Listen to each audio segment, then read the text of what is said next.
sa clutch side tayo mag-uumpisa guys, no, yung part 2 natin. So dito sa clutch side guys, unahin natin yung spring drum stopper niyan.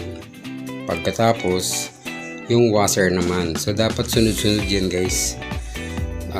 Spring, tapos yung sa ibabaw yung washer,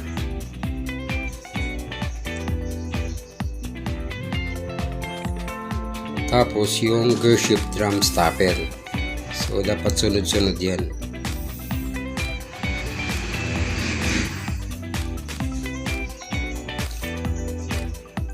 Pagkatapos yung 5-volt shift drum stopper arm, so yun ang pangalan sa kanya. Hindi siya yung simpleng bolt lang, meron talaga siyang sariling pangalan,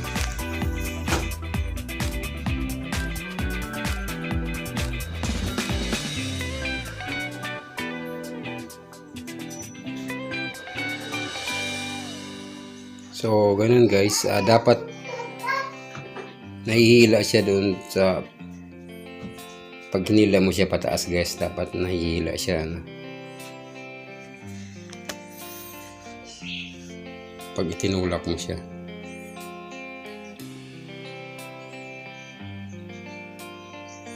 So dapat mahigpit yan guys, higpitan mo kasi meron naman siyang gap para pa rin na nadidiin pa rin siya, tulad na gumagalaw pa rin siya guys.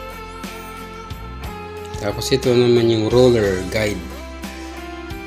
Ito yung roller guide ng Star guys, so yung plate stopper, dalawa yung roller guide niya. So kunting ingat lang dyan kasi guys, masyado siyang maliit, so mahirap na pag mawala, bibili ka na naman ng bago. So ito na yun guys, yung parang Star. So siya yung gear shift stopper,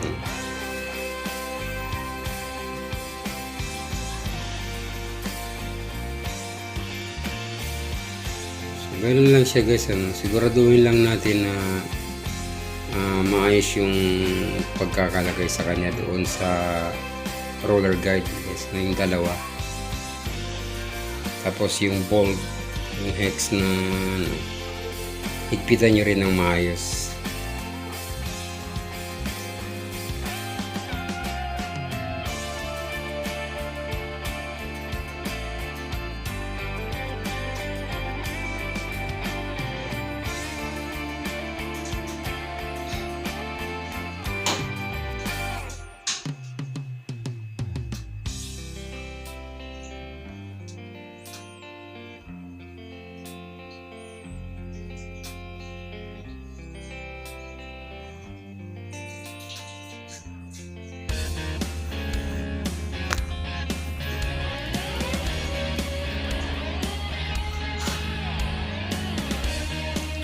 So next natin guys, yung spindle gear shift.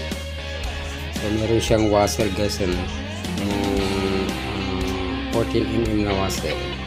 So dapat hindi yan nawawala, dapat meron palagi siyang washer kasama.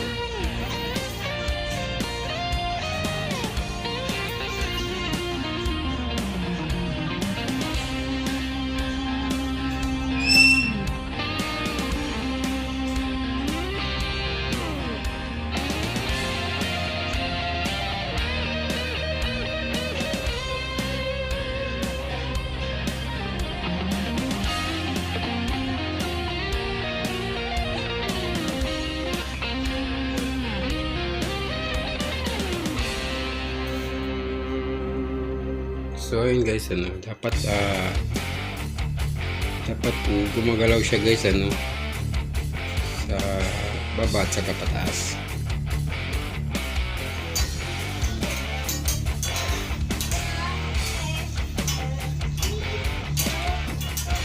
So next natin na ilagay yung cooler primary drive gear guys, doon siya sa may sigunya, so siguraduhin lang na mayroong konya na na nakalagay doon sa ano natin, sigundol guys, ano, para dyan sa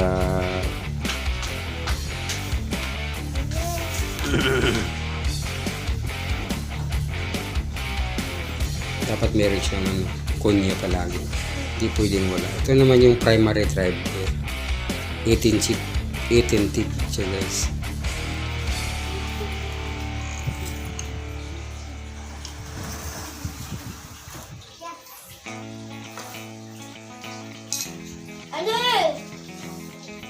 Siyempre,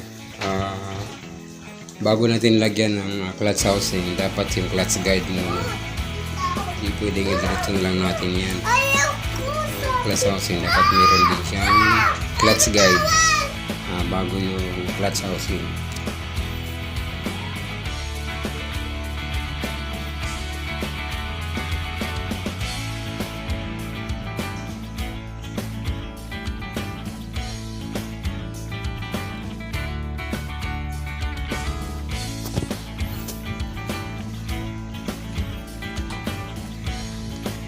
So, sunod guys, yung thrust washer natin, 17mm. Dapat hindi yan nawawala dyan. Next, yung clutch center natin guys, bago yan, ano. So, yun yung dahilan kaya binaba natin din yung isa sa dahilan, ano, para ma-refresh yung makina. Nagpalit tayo niyan. Siyempre, yung 4 na clutch lining natin, bago na rin yan.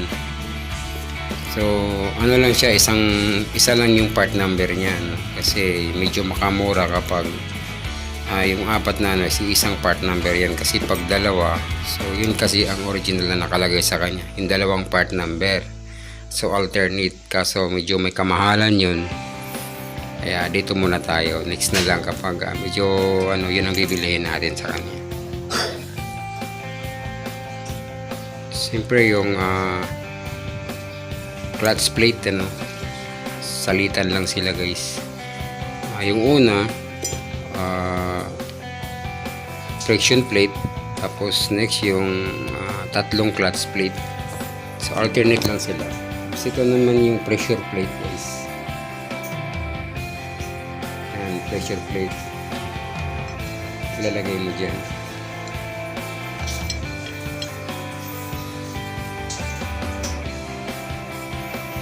So yung ibang tawag nga pala ng clutch lining guys is friction plate.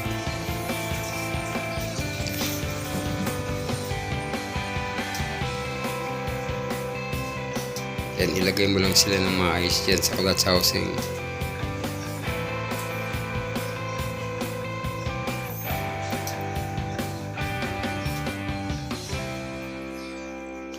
Siyempre yung 4 na clutch spring,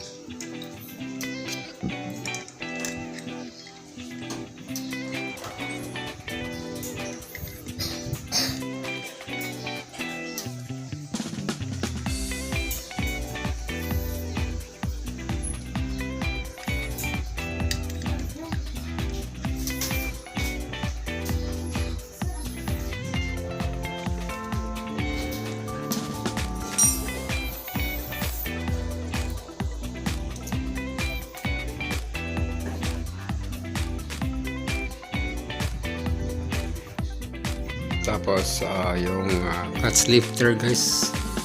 Pero bago natin ilagay yan guys, mas maigi na unahin nyo muna yung washer guys, yung washer ng clutch housing at saka yung special nut. So yan muna ang ilagay nyo bago yan, para hindi na siya mahirap ilagay pagka pero pwede naman, parehas lang naman. Pwede namang unahin yun. Pwede ring unahin yung special nut at saka yung washer. Yan. Pwede unahin yan. Pwede rin naman yun. So, depende na sa inyo guys kung saan kayo maalwan. Iaabang mo lang siya dyan para kapag ano, mahihigpitan mo na siya, at least nandyan na siya. Tapos yung 4 na clutch spring,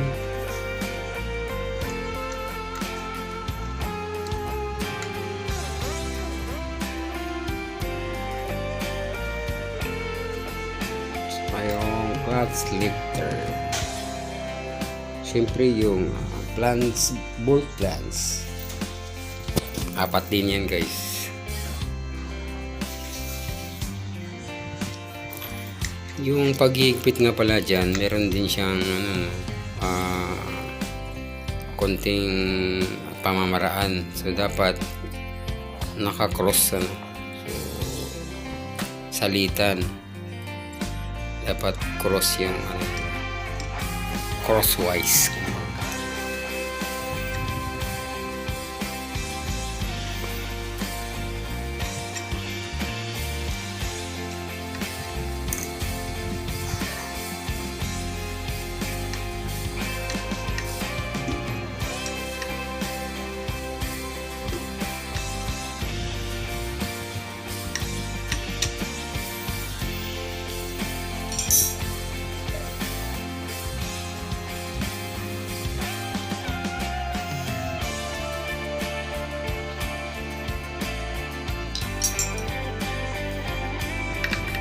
So sa paghihigpit guys, doon sa para hindi mahirap, para may pipigil sa kanya, pwede nyo siyang lagyan ng barya guys, no? Okay naman yung barya kasi nayuyupi lang siya. Kasi pag yung mga ang ilagay nyo ay yung sobrang tigas na mga flat screw, so pag hindi, malamang kapag hindi yun mabali yung flat screw, hindi mayupi, yung gear nyo ang mayuyupi. So at least yan sa barya, yung barya lang ang mayuyupi guys, para sa akin lang So iba pa rin pag meron kang impact drive, siyempre meron kang impact wrench, electric impact wrench, mas the best kapag meron kang ganun. Pero pag mano-mano, mas okay na rin yung barya, ikalang mo dyan sa gearings. Para sa akin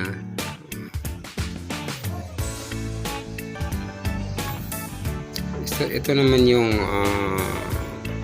oil pump niya guys, tsaka yung gasket.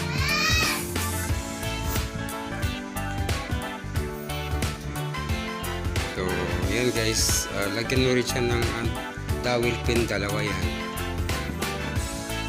para yun ang pinaka guide niya guys, na hindi siya hihiwalay.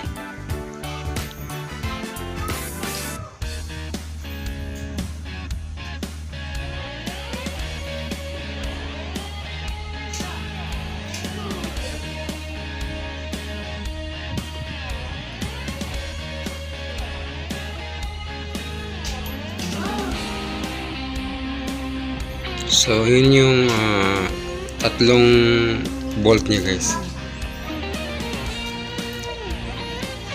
So dapat yung check nyo yung mga bolt guys, bolt and nut, na hindi siya loose thread, para swabe yung pagkakabit.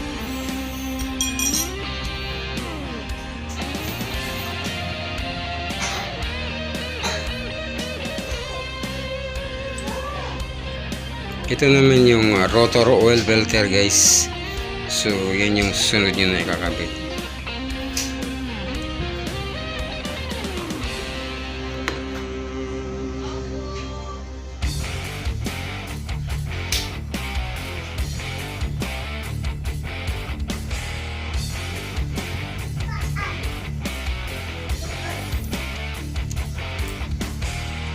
Sunod guys yung washer at saka yung special plans natin 14mm.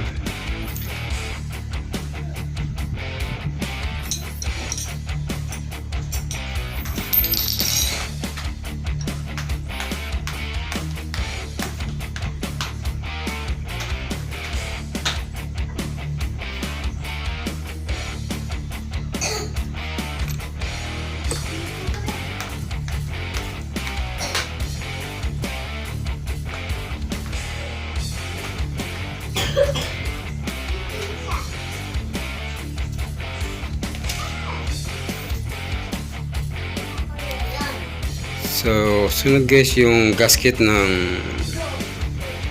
rotor oil filter guys, sa cover yan. Tapos ito naman yung cover nya, cover ng filter.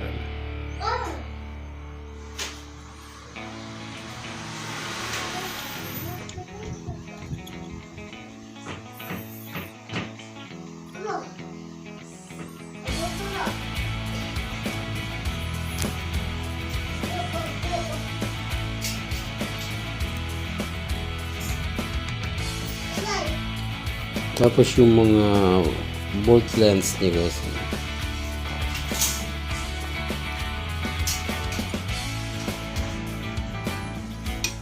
mga tamang higpit lang guys, pwede lang.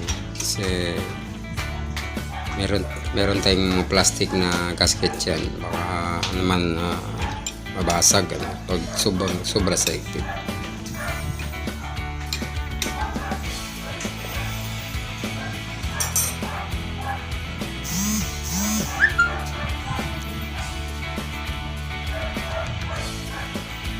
Sunod natin guys yung bearing 60 o 6200.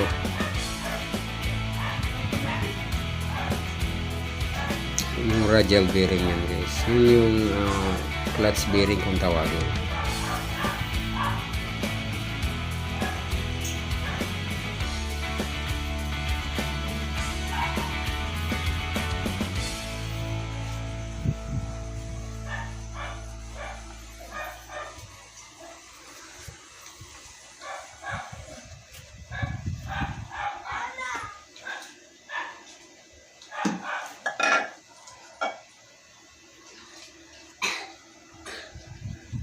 Tapos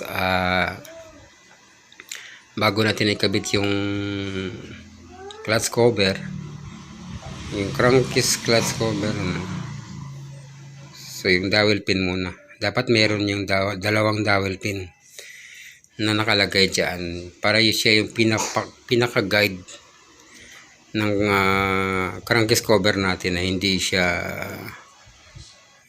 gagalaw So pero bago mo siya ilagay yung cover, dapat na ilagay yung screen oil filter guys, dyan sa loob.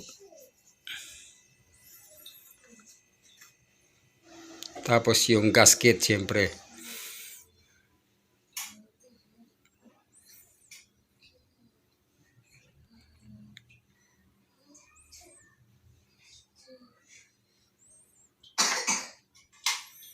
Pagkakabit sa guys, sa clutch cover guys, meron kasi yung rod clutch lifter guys, yung pinaka toser ng clutch natin. So dapat medyo nakatagilid yung makina nyo pag ikinabit nyo yan, para hindi siya malaglag.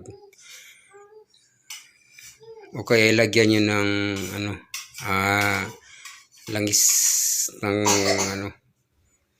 pero dapat nakatagilid para hindi siya nalalaglag. Kasi kapag hindi mo mapansin guys, akala mo yung hindi siya nakatagilid yung makina mo, so posibleng matanggal siya doon sa loob.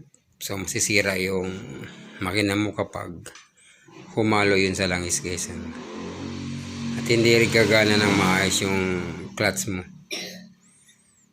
So, meron tayong 11 na bolt yan guys sa clutch cover na 11 pieces.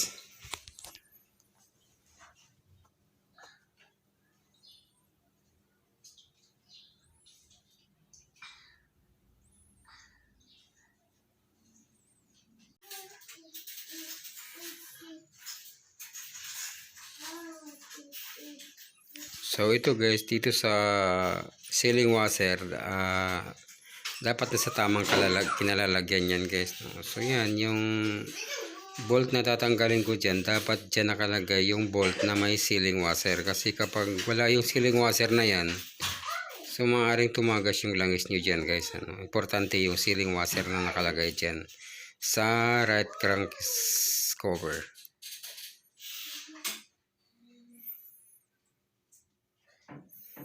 So meron pa tayong part 2 nito guys, part 3 So, please like and share na lang guys. Masyado na kasing mahaba yung video natin. Salamat.